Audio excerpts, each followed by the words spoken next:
Hello दोस्तों, स्वागत है आपका हिंदी स्टोरीज के इस मज़ेदार प्लेटफॉर्म पर। मुंशी प्रेमचंद, जिनका वास्तविक नाम धनपत राय और उर्दू कविताओं में जिन्हें नवाब राय के नाम से जाना जाता है, इनका जन्म सन 1880 में वाराणसी के लम्ही ग्राम में हुआ था। इन्होंने अपने जीवन काल में बहुत सारे उपन्यास लिखे हैं, जिनमें सेवा सदन, निर्मला, रंगभूमि, कर्मभूमि और गोदान प्रमुख है।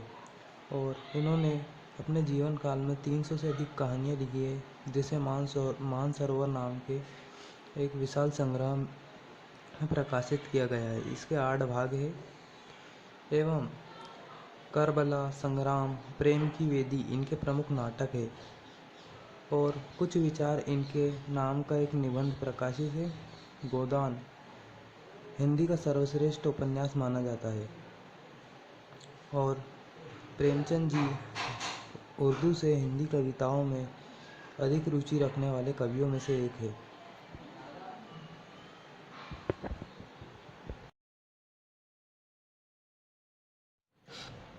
उपन्यास सम्राट और प्रसिद्ध कहानीकार के रूप में प्रचलित मुंशी प्रेमचंद द्वारा रचित कहानी शतरंज के खिलाड़ी के बारे में आज हम इस वीडियो में जानेंगे। यह कहानी वाजिद अली शाह के समय की है, जब लखनऊ में विलासिता के रंग में डूबा हुआ था। मिर्ज़ा सज्जाद अली और मीर रोशन अली, ये दोनों मित्र, अपना अधिकांश समय शतरंज का खेल खेलने में बिताते थे। दोनों मित्र नाश्ता करते और फिर शतरंज खेलने बैठ जाते। देर रात तक शतरंज खेलते रहते। क्योंकि मिर्ज़ा के घर में कोई बड़ा बुढ़ा नहीं था, इसीलिए खेल के बाजी उन्हीं के घर पे बिजती थी। मिर्ज़ा साहब की बेगम साहिबा इस खेल से बहुत चिढ़ती थी। एक दिन पत्नी ने सिरदर्द का बहाना बनाकर मिर्ज़ा साहब को अंदर कमरे में बुलाया। मिर्ज़ा साहब नहीं आए। मीर साहब शतरंज की बाजी हार रहे थे, अतः उन्होंने मिर्ज़ा साहब को ज़बरदस्ती कमरे में भेज दिया।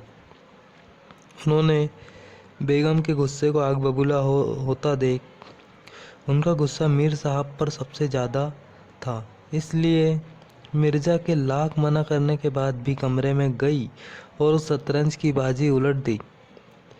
मीर साहब कमरे के बाहर टहल रहे थे। भीतर का रंग ढंग देखकर वहाँ से भाग खड़े हुए। अब शतरंज की बाजी मिर्ज़ा साहब के घर की बजाय मीर साहब के घर में बचने लगी। मीर साहब की बेगम, जो अब तक मीर साहब के बाहर रहने से खुश थी, क्योंकि मीर साहब की अनुपस्थिति में उनकी पत्नी अपने प्रेमी से बेखौफ मिला करती थी, अब इस नई परिस्थिति में उनके द्वारा नाजायज़ रिश्ते में बाधा उत्पन्न होने लगी थी। एक दिन मीर साहब की पत्नी का प्रेमी सरकारी घुड़सवार बनकर मीर साहब की खोज करता हुआ उनके घर जा पहुंचा और मीर साहब को मोर्चे पर जाने की बात कही। इतना सुनकर मीर साहब के होश उड़ गए और अगले दिन से शतरंज की बाजी गोमती नदी के किनारे एक खंडर में जमने लगी। दूसरी ओर इस राजनीतिक दशा भयंकर होती जा रही थी। अंग्रेजी कंपनी की फौजें लखनऊ की ओर बढ़ती जा रही थी। शहर में चारों ओर खलबली मची हुई थी और इस सबसे बेखबर मिर्ज़ा और मीर साहब निश्चित होकर शतरंज खेलने में मग्न थे। बादशाह वाजिद अली शाह को पकड़ लिया गया था। उन्हें लेकर सेना के सामने निकल गई, जिनके जाते ही फिर शतरंज की बाजी बिछ गई। खेल में हार जीत को लेकर दोनों मित्रों में कहासुनी हो गई और बात यह तक बिगड़ गई कि तलवारें निकल गई और दोनों की लाशें बिछ गई।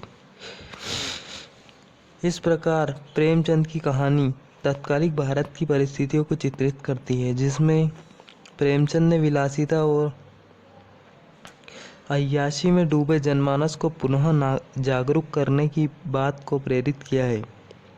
यह कहानी मिर्ज़ा सज्जाद और मीर रोशन अली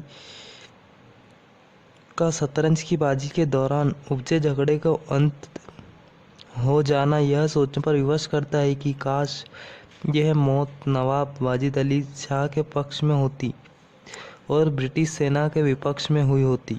लेकिन दुखद बात यह है कि ऐसा नहीं हुआ। शतरंज के खिलाड़ी कहानी के